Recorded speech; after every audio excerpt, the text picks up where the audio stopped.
Hello, this is the luckiest maths teacher in the world. Thank you so much for tuning into this video in which we will look at integration by substitution. So what we're going to do is we're going to substitute another function of x into this, which we'll call u, just to make the integration simpler.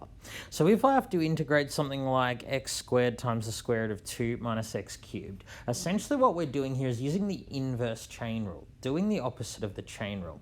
See, we know when we differentiate a function of a function, we differentiate the outer function, but we have to times by the derivative of the inner function.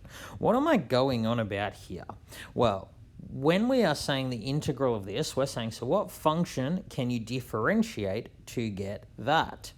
Now, we know that the function we're going to have to start off with is going to be something along the lines of 2 minus x cubed to the power of 3 over 2. Because when I differentiate this, I'm going to move the power to the front, decrease the power by 1. So that's how I'm going to end up getting square root of 2 minus x cubed. But when I differentiate this, I also need to times by the derivative of what's in the bracket. So the derivative of negative x cubed is negative 3x squared. So if I differentiate this function, I'm going to get negative 9 over 2x squared times 2 minus x cubed to the power of a half. Now you can see that this is actually very close to this here. And it's no coincidence. What we have to look out for when we're doing integration by substitution is when we can use the inverse chain rule. When we have something out here that looks very close to the derivative of what's inside here. The derivative of 2 minus x cubed is negative 3x squared, which is very close to this. So what we do in these situations, we're going to let u be the inner function. This here is a function of a function. The square root's a function, and 2 minus x cubed is another function. So we let u equal 2 minus x cubed. Now what that means is du dx, so the derivative of u with respect to x, is equal to negative 3x squared. So that means du is equal to negative 3x squared dx. So what's actually going on here is in order to make this substitution here, I need to also change the dx.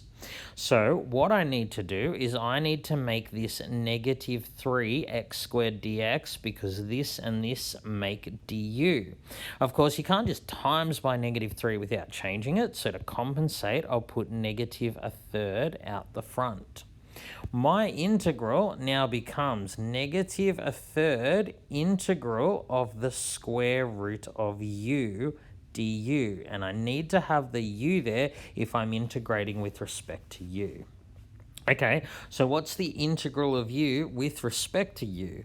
Well, all you do is increase the power by 1 and divide by the new power. Remember, dividing by 3 over 2 is the same as timesing by 2 over 3. And because this is an indefinite integral, we have to add the c. So just making this a bit easier to work with, negative 1 on 3 times 2 over 3 gives me negative 2 over 9. Now I'm going to replace u back with what I substituted it for, which is 2 minus x cubed. So I've got u now to the power of 3 over 2 plus c. And that's essentially what we had here. Remember, if we differentiated this, we didn't get x squared times this, we got negative 9 over 2 out the front. So that's why I had to times by negative 2 over 9 to compensate for that. All right, let's look at another example in which we're using the inverse chain rule. So here we have the integral of e to the negative x sine of 1 plus e to the negative x dx. Now this is one where we could use integration by parts, but you've seen that that can become pretty complicated very quickly. Instead, what we're going to do is use the reverse chain rule. And to do that, what we're going to do is substitute u for the inner function here. So I'm going to let u be 1 plus e to the negative x.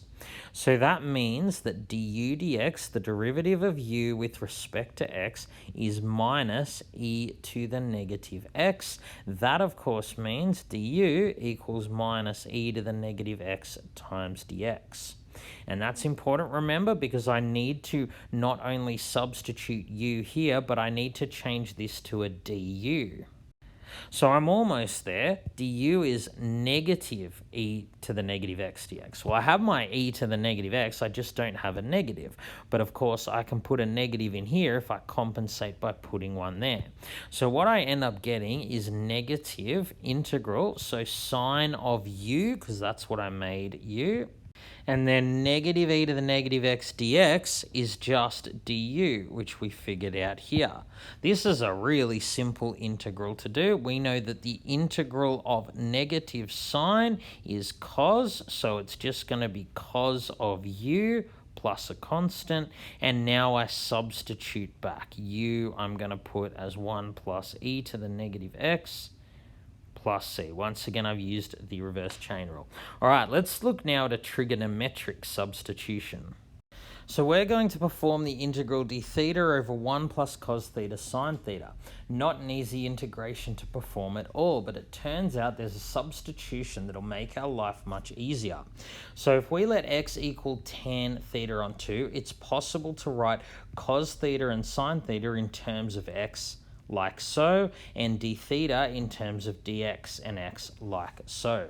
So why all of these are true we will go through in class, but for now we're just going to substitute these into this integral. So we're going to replace d theta with 2 dx over 1 plus x squared. And then on the bottom we have 1 plus, so we will substitute cos theta for this and substitute sine theta for this. So this probably doesn't look any simpler than the original integral, but we can simplify remarkably. The first thing we're going to do to simplify is replace that 1 with 1 plus x squared over 1 plus x squared. What that allows us to do is to make all of these, combine them into one fraction. So in doing that, I'm going to leave the top as 2 dx over 1 plus x squared, but on the bottom, just adding up each of these numerators, we end up getting 2 plus 2x over 1 plus x squared. So when you have two fractions stacked on top of each other like this, we can actually cross those out. So we end up getting the integral of 2 over 2 plus 2x dx, and dividing top and bottom by 2, we get 1 over x plus 1 dx. Now, if we integrate that, we know that that just gives us the log of the absolute value of x plus 1 plus some constant, but we originally had theta, so we need to convert back to theta. So x is tan of theta on 2, so I'm just going to write my final answer, natural log of tan of theta on 2, which was x plus 1, and then plus a constant, and we're done. All right, thank you so much for tuning into this video. This has been the luckiest maths teacher in the world. Have a great day.